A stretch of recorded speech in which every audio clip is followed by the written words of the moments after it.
Hello everyone, कैसे हो आप सभी। वेलकम है आप सभी का मेरे चैनल में जिसका नाम है ऑल इन वन विथ रानी। मैं हूँ रानी, वेलकम करती हूँ आप सभी का मेरे चैनल में। तो भाई गाइस, आज सुबह सुबह दीदी का एक कम्युनिटी आया और कम्युनिटी में लिखा था कि गाइस मेरी वीडियो लेट आएगी। और लेट इसलिए आएगी कि सब लोग, मेरा भाई बोल रहा है ना कि मैं फ्लॉप हूँ, तो उसको मैं हिट करके दिखाऊंगी। और भाई की वजह से बोलते बोलते दीदी हिट हो गई है गाइस, पक्का दीदी हिट हो गई है। पता नहीं भाई नहीं बोलता तो हिट नहीं होती। कहाँ 2-3 हज़ार व्यूज़, और आज कहाँ 2 लाख व्यूज। हिट तो हो गई है दीदी। तो भाई दीदी हिट हो गई है और उनका बच्चा हिट होकर चला गया है हॉस्पिटल। हॉस्पिटल पहुंच गया है, बच्चा बीमार है, फिलहाल तो ठीक है। बस 24 घंटे के लिए हॉस्पिटल में रखा है डॉक्टर ने, बस अभी ठीक है बोल रही है दीदी। तो दीदी देखिए, भतीजी पे ज़्यादा नज़र मत डालिए, दूसरे को बदुआ देते देते आपका बेटा हॉस्पिटल पहुंच गया। माता जी से भी बोलिए कि थोड़ा सा अपनी जो है ना, अपनी बातों पे कंट्रोल रखे। कर्मा इज़ बैक करते करते तो आपका बच्चा हॉस्पिटल पहुंच गया।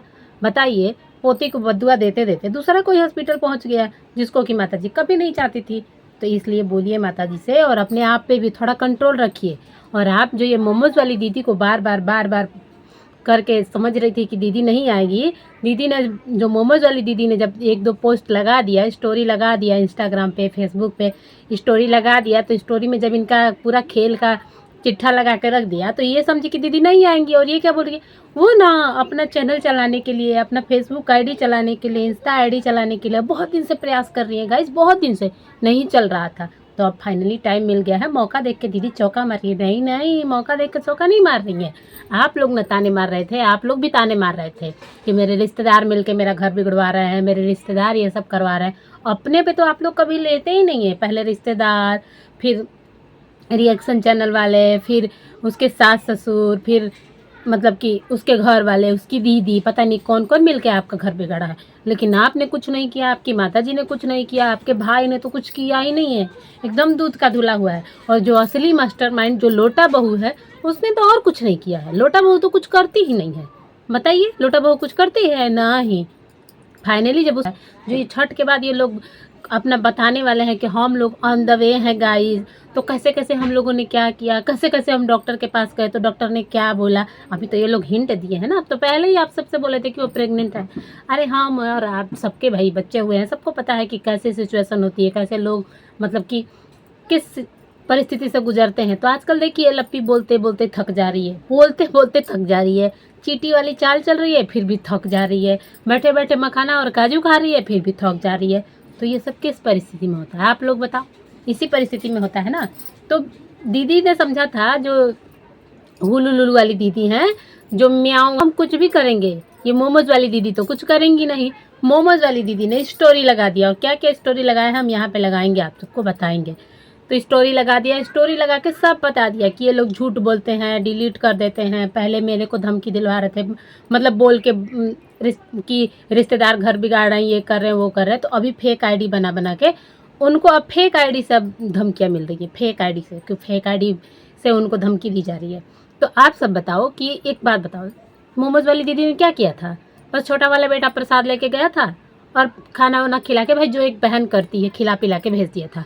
और एक और काम कर दिया था कि बस वो बर्थडे में आ गई थी, भंजना के बर्थडे में आकर थोड़ा सा जो 1-2 रिश्तेदार मिले जुए थे, इंजॉय कर लिया था। और बुआ जी को तो, लक्ष्मी बुआ को पहले ही ये लोग हटा चुके हैं। लक्ष्मी बुआ तो एहसान तले दबी हुई है, शायद उनका बेटा ही वहाँ रहता है ना, एहसान तले दबी हुई है। अब बेटा जो कहेगा वही ना मम्मी करेगी, तो बेटा से तो पहले ही दूरी करवा दी थी।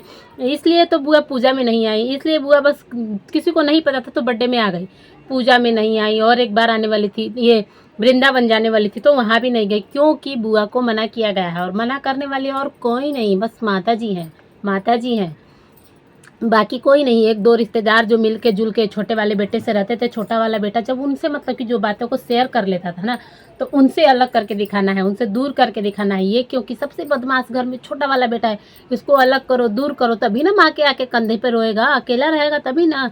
ऐसे कैसे सब रिश्तेदार सपोर्ट करेंगे, सब लोग सपोर्ट करेंगे, तो उसको तो माँ की कमी ही नहीं महसूस होगी, तो माँ के कंधे पे आके रोएगा कैसे।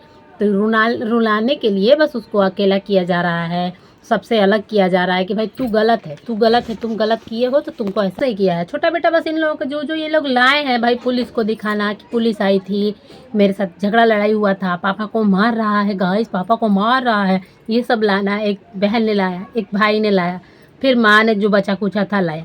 फिर बार बार टोंट मारना। तो वो तो एक्शन का रिएक्शन किया, बाकी वो कुछ नहीं किया। लेकिन फिर भी ये लोग किस पे ब्लेम लगा दिए, माता जी बोल रही है कि जो ये डमी अंकल है स्टॉक पे लाएंगे और उनकी हिस्ट्री पूरा सुनाएंगी, क्योंकि भाई हम तो फेमस हो गए, हम जाके हॉट स्टॉक पे अपना लेक्चर दे के आ गए अपना। अब तो मेरे पतिदेव बाकी हैं, तो पतिदेव की हिस्ट्री क्या लेके आएंगी, जीवनी लेके आएंगी कि वो 14 साल में कमाना चालू कर दिए, 14 साल में काम करना चालू कर दिए, पूरा हार्ड वर्क किए तो ये घर बनाए, गाइस इतना मेहनत किए तो ये किए तो वो किए तो घर बना लिया उन्होंने फाइनली। तो अब उनकी कहानी आप लोगों को सुनाई जाएगी। बताइए मतलब उनकी कहानी में सुनने लायक क्या बाकी छोड़ी है माता जी, क्या बाकी छोड़ी है कि हम लोग उनकी कहानी अलग से सुनेंगे। और ये जो जिज्जी है बेंगलोर वाली जिज्जी जो है, ये बेंगलोर वाली जिज्जी ने ससुराल में जाके क्या ऐसा किया था कि छोटा बेटा खोलने वाला था जो खोल नहीं पाया, बस बोला कि तुम्हारा जब हुआ था तो तब पुलिस नहीं आई थी, जब और कुछ कांड हुए थे तब पुलिस नहीं आई थी। तो बेंगलोर वाली जिज्जी ने अपने जेठ जेठानी से झगड़ा किया था, जेठ जेठानी से बहुत गंदे लेवल का झगड़ा किया था। और उस टाइम भी वहाँ भी लग रहा है कि पुलिस वुलिस बुलाई थी। तब ये दीदी को ये घमंड था कि हम बहुत बड़े घर से आए हैं, जो जेठानी है वो गरीब परिवार से आई है, और गरीब परिवार से आई है। और उसके बाद से जो जेठ जी है, शायद इनकम उनका कम होगी या दहेज लेके कम आए होंगे, तो ये दबा रही थी जेठानी को। तो भाई जेठानी और इनमें कुछ खटपट हुई, और जेठानी और इनमें खटपट हुई तो वो वहाँ पे भी झगड़ा लड़ाई हुआ और वहाँ पे भी पुलिस आई। तो उस टाइम की बात कर रहा था छोटा बेटा कि तुम क्यों नहीं लाए। और ये हॉस्टल वाला कांड, फिर ये माता जी हैं, माता जी की जब शादी हुई थी तो माता जी से भी ये डमी अंकल ने पूछा था कि आप क्या करना चाहती हैं, क्या आपके मतलब कि सपने हैं जो अभी तक पूरे नहीं हो गए। तो माता जी ने बोला मुझे पढ़ाई करना है। तो पढ़ाई कराने के लिए लेके ये आ गए टीवान में लाकर माता जी को कराए। पढ़ाई करने के बाद माता जी को हॉस्टल खुलवाए, माता जी के लिए स्कूल बनवाया, स्कूल खुला। यही सेम राह पे इनका बड़ा बेटा चल रहा था। बड़ा बेटा भी अपनी बीवी को ले जाके बाहर पढ़ाने लगा, मतलब कि वो सोचा कि अब मैं भी वहाँ पे एक स्कूल खोलूँगा, हॉस्टल खोलूँगा या बच्चों के साथ कुछ करूँगा। तो वो तो नहीं हुआ। तो ये नाच गाना वाला, रील्स वाला, यूट्यूब वाला काम होने लगा, बल्कि दूसरा काम चालू कर दिया वो लोग। तो बड़ा बेटा वही सब काम किया जो उसके पापा ने किया।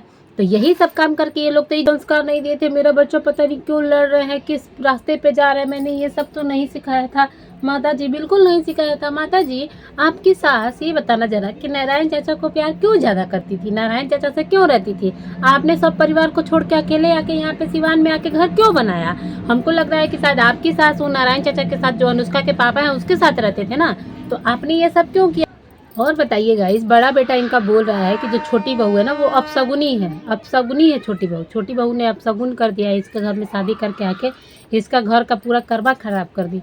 क्यों लप्पू, तुम चाहते थे क्या कि तुम्हारा जो छोटा भाई है वो तुम्हारी साली से शादी कर ले, तुम्हारी साली भी आके यहाँ पे राज करे। लप्पी यही चाहती क्या, वही सब वाला सपना तोड़ दिया छोटा भाई, दूसरे जगह ज़्यादा दहेज मिलने लगा तो शादी कर लिया, क्योंकि तुम्हारे घर वाले ने तुम्हारे शादी में जितना दहेज दे दिया था तुम्हारी माता जी ने देख लिया था।